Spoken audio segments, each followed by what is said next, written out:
Hello বন্ধুরা, আশা করি সকলেই ভালো আছো। আজকে রাজমার রেসিপিটা করে তোমাদেরকে দেখাচ্ছি। ভিডিওটি সম্পূর্ণ দেখবার অনুরোধ রইল। এখানে প্রথমে নিয়েছি 250 গ্রাম মতন রাজমাটা আমি রাত্রেবেলায় ভিজিয়ে রেখেছিলাম।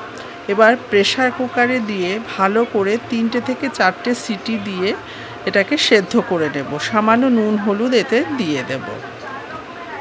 4টে মতো সিটি দিতেই হবে, কারণ রাজমাটা ভালো মতো সেদ্ধ না হলে এটা খেতে একদমই ভালো হয় না। সেদ্ধ আমাদের হয়ে গেছে। প্রেসারে যে জলটা রয়েছে রাজমার, এই জলটা আমি গাছে দিয়ে দেব। এখানে নিয়েছি 3টে আলু, রাজমা সেদ্ধ করা, পেঁয়াজ, ধনেপাতার ডাঁটি, রসুন, টমেটো, কাঁচা লঙ্কা, আদা, 1.5 ইঞ্চি মতো আদা নিয়েছি। এই মশলাগুলো পেস্ট করে নেব।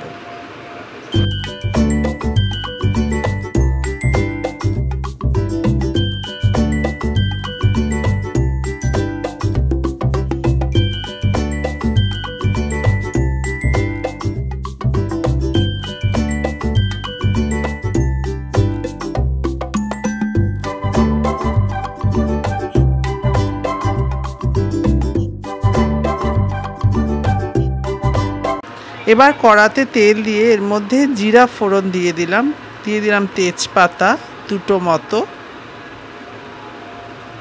আর দারচিনি, এলাচ, এগুলো দিয়ে দেবার পর যখন এটার হালকা গন্ধটা উঠবে তারপর দিয়ে দেব পেঁয়াজ কুচোটা দেবার পর একটু ভাজা ভাজা করে নেব। ভাজা হয়ে গেলে তারপর দিয়ে দেব টমেটো আর বাটা যে মশলাটা রয়েছে। সামান্য নুন, হলুদ, কাঁচা লঙ্কা, টমেটো সব দিয়ে আর একটু নাড়াচাড়া করে নেব।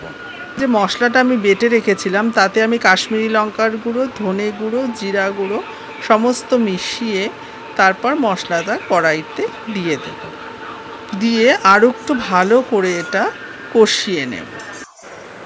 মশলাটা কষানোর সময় 1 চামচ মতন চিনি এতে দিয়ে দেব।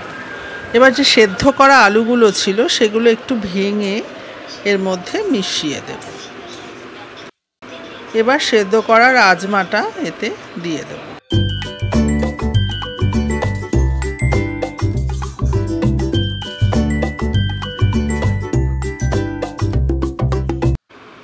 রাজমাটা দিয়ে দেবার পর আমাদের ভালো মতো কষানো হয়ে গেছে, তেলটা ভেসে উঠেছে। এবার আমরা এতে দিয়ে দেব ছোলে মশলা দিয়ে আরও একটু নাড়াচাড়া করে তারপর আমরা এতে পরিমাণ মতন জল দিয়ে দেব।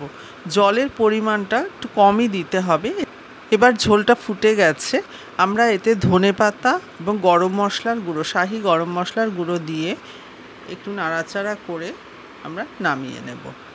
তারপর আমরা ভাতের সঙ্গে এটাকে সার্ভ করব রাজমা চাওয়াল। এটা খেতে খুবই ভালো হয়। যারা রাজমা ভালোবাসো তাদের জন্য তো এটা খুবই ভালো খাবার। আর চ্যানেলটি যদি তোমাদের ভালো লেগে থাকে চ্যানেলটিকে সাবস্ক্রাইব করে দিও। তোমরা সকলে ভালো থেকো, সুস্থ থেকো। আবার দেখা হচ্ছে পরের ভিডিওতে।